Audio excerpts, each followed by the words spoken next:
कभी कभी जिंदगी हमें बहुत कुछ सिखाती है, पर अफसोस हम तब सीखते हैं जब वक्त हाथ से फिसल चुका होता है।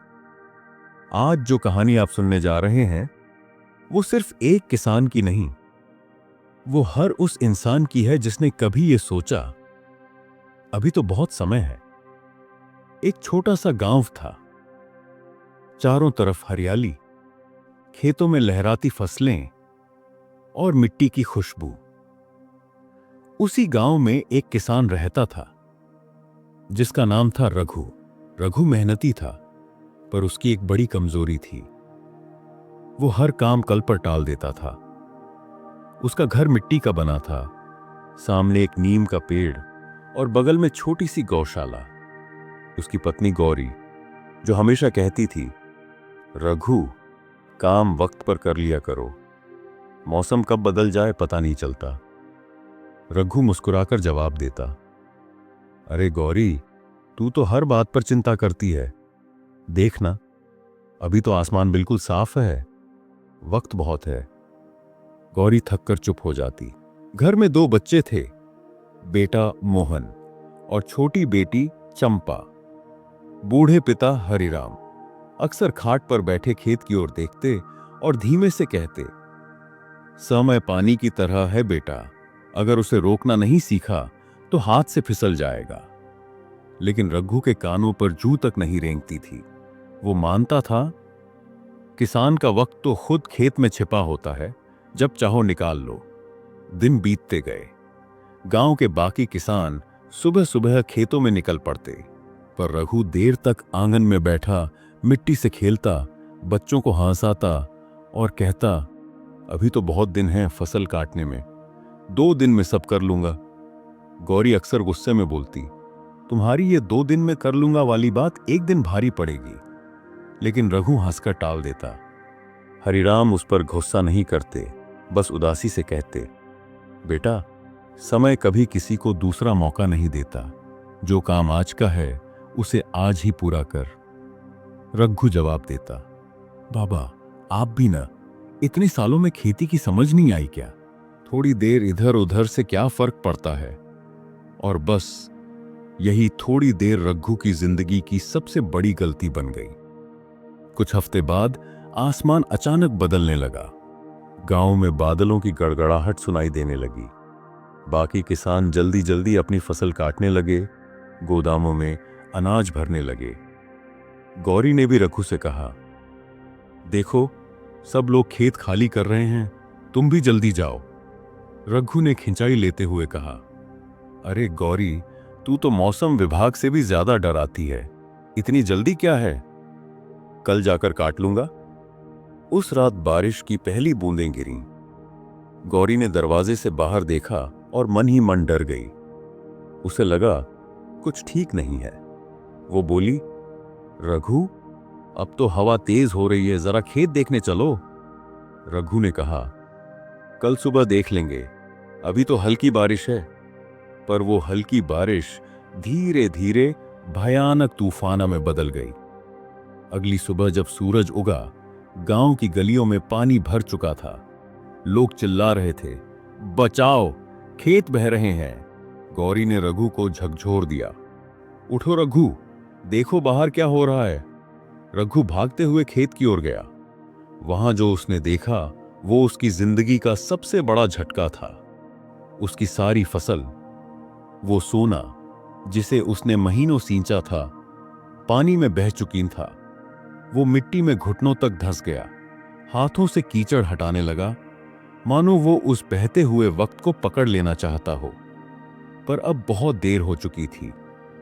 गौरी पीछे खड़ी थी, उसकी आंखों से आंसू गिर रहे थे। बच्चे डरे सहमे मां का आंचल पकड़े हुए थे। हरिराम दूर से बोले, कहा था ना बेटा, समय का सम्मान कर। अब देख, ये बाढ़ सिर्फ खेत नहीं, तेरा सब्र भी बहा ले गई है। रघु वहीं बैठ गया, भीगी मिट्टी में, टूटे हुए दिल के साथ। कई दिन बीत गए। घर में चूल्हा मुश्किल से जलता।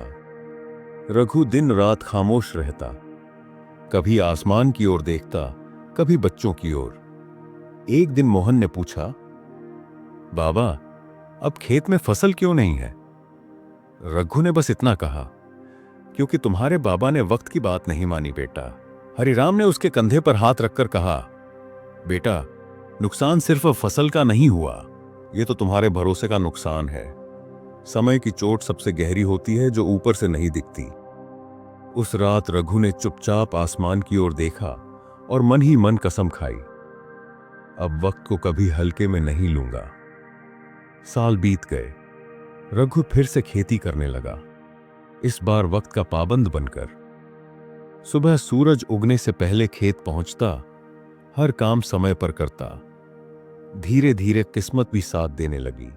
उसका खेत फिर हरा भरा हो गया। गांव में लोग कहते, देखो, अब रघु वो पुराना रघु नहीं रहा, वक्त ने इसे सिखा दिया है।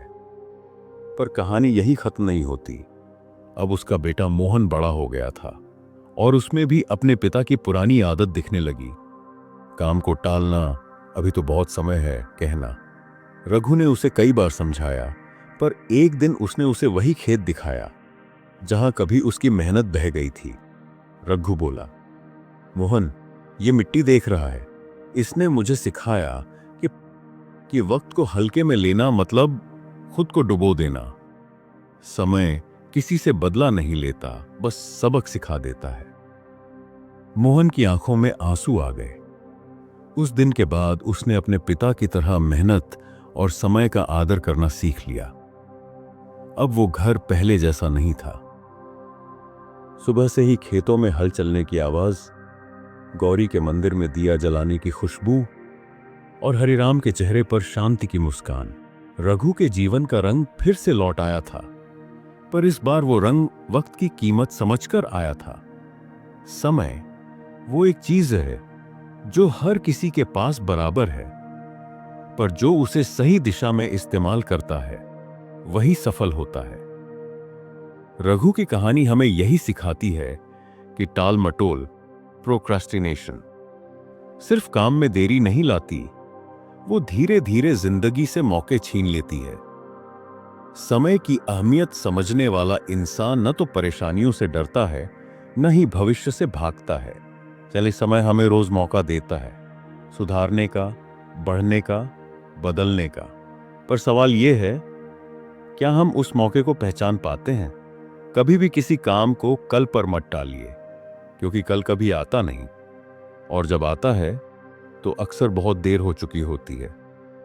जो इंसान वक्त की कीमत समझता है वो अपने सपनों को भी समय पर हासिल कर लेता है, और जो नहीं समझता वो जिंदगी की सबसे बड़ी फसल, सफलता, खो देता है। अगर आपको ये कहानी दिल को छू गई हो तो इसे एक दोस्त के साथ जरूर शेयर कीजिए, क्योंकि शायद किसी को आज ये याद दिलाने की जरूरत हो, समय सबसे बड़ा शिक्षक है। और नीचे कमेंट में लिखिए, मैं समय की कीमत समझता हूं। और हां, ऐसी ही प्रेरणादायक कहानियां सुनने के लिए चैनल को सब्सक्राइब करें। ओशन बर्ड्स इंस्पायर्ड, जहां हर कहानी आपको जिंदगी की एक नई सीख देती है।